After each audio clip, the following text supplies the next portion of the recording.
we need food, we need social cohesion, we need some dialogue in society. And the question is, of course, in this urgent situation where we all deal with these issues, not just the Dutch, these are universal issues. We share that, just as we share the European city. We share also these notions. We have to address, as designers, those issues and see what we can do. And this is about the calibration. Next. Food production should only rise because world population rises. So the bio industry will increase. So these kind of pictures, when there are epidemics in the food industry, will only occur more often. Do we accept this? Next. Or health. This is what we are going to see more often and often as only one part of the health problems that we can face. You have not that problem, but in Holland we have, for instance, the aging problem. We call it the graying of society. You are young people, and the Dutch are, on the average, pretty old. So we need to think about the health issues of a huge part of the population that will retire soon and will be taken care of, need to be taken care of by designers who think about concepts for older people. Next. Energy. The battle for energy, which is a global battle. Next. The lack of space because of the threat to our life worlds because of natural disasters. Next. The traffic jams that take so much time, so much precious time of our life. And the 24-hour economies that make us in a kind of permanent frenzy, a permanent panic, not to miss anything. But do we really have still the quality time, the slow time that makes life worth it? Next.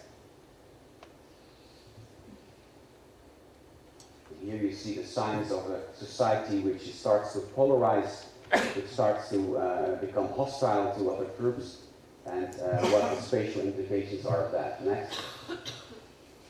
And here you see how we are living in a society here in Holland, examples of destroying value rather than rebuilding it or using it. Next.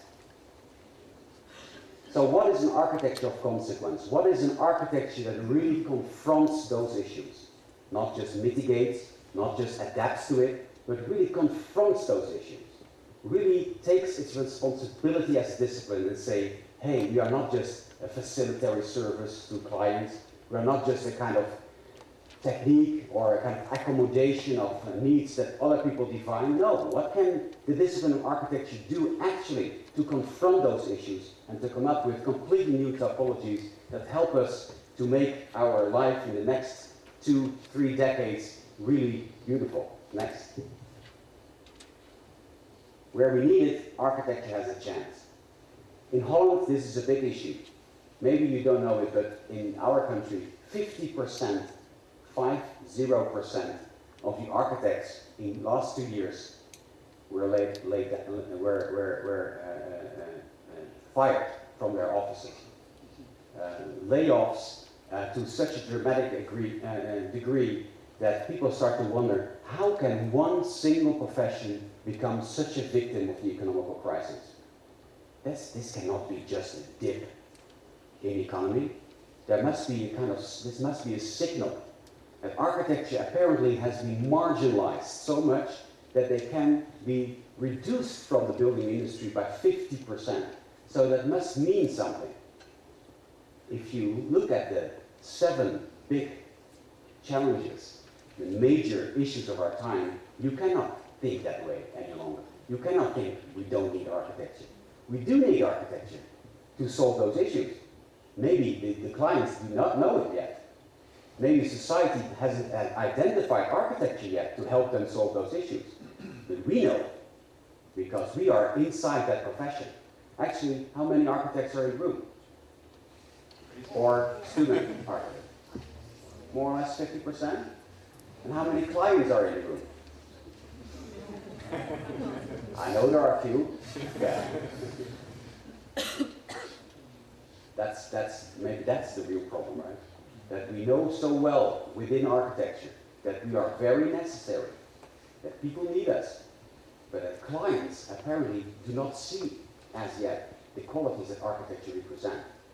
And that since architecture has been highlighted, has been presented the last 10 years or so, so much as a kind of stylistic discipline, as something which is only about form, or only about self-expression, or only about the client's personal desires, that society no longer recognizes architecture as a key element in solving their issues. So that's a kind of interjection. I go on with my argument. Where we need it, architecture has a chance. Next. And these are the techniques, I think, that architecture can show, and that architecture can demonstrate, and through which it can regain its position. Intensifying, sharing, combining the natural resources, the public services, the energy, the time, the space, the transport, and the public domain. This is something which goes well beyond producing the next building. This has to do with a kind of strategic mindset, a kind of smartness, a kind of cleverness to know where the possibilities are, where the opportunities lay. Next. And I will go into detail now. Reuse is such a strategy. Reusing what is already existing rather than inventing something from scratch or building something out of nothing. Reusing materials. Next. Like here, the Dutch Architects Office 2012 architects who are harvesting materials in neighborhoods. They even draw maps where they can find all kinds of materials. Next. And start working with those materials as a starting point for a new design. Next. And build something like this. This building has not been built by any new element. It's all harvested from the neighborhood. Next. Here in the Coutras dwelling by Lacaton Fazal, also an office from France who is very well specialized in reusing materials. Next. Next. Or reuse entire buildings. Next. Don't believe that this building is obsolete, that we don't no longer, that we can get rid of it. Maybe even in these kind of modernist high-rises, new qualities can be found. Next. As in this project in Ommoord near Rotterdam by Big City Design, where they really, on the level of the ground plan, on the access spaces, on the public domain, they start to revalue and with very small interventions find new qualities. Next. Again, Lacaton Fazal, this is the old building, and they even can make an icon out of the old one. Next. Or reuse energy. Next. Like in this project for Stadshavens Rotterdam, the harbor area of Rotterdam, where the Toepel Strijkers architects are very smartly using streams of waste, energy, water, etc. in one comprehensive design. Next. Master City, that's a kind of well-known international example. Next. Zerocarbon City. Next. Reusing energy to such an extent that you are no longer craving for new oil. You know, this thirst for oil we need to overcome. These are the examples. And then we come to another strategy, densify. Next.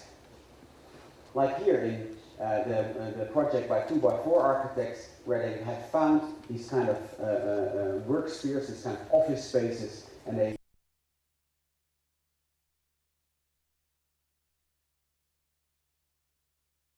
share time more properly. There are new spaces found where they can have a healthier environment and where social cohesion, of course, is much stronger. Next. And you can find space, for instance, here on the rooftop of existing buildings, which is, of course, for you here in Prishtina, a practice that you already are very well accustomed to. So I think for the world to learn a lesson from Prishtina, maybe lesson number 1 would be use your space more cleverly, because there's so much more space to find than if you are a regular architect waiting for a client to have a new building to build. It's telling you. So I think we take that lesson to Holland back, and I will make a lot of propaganda for that in Holland. Next. Next.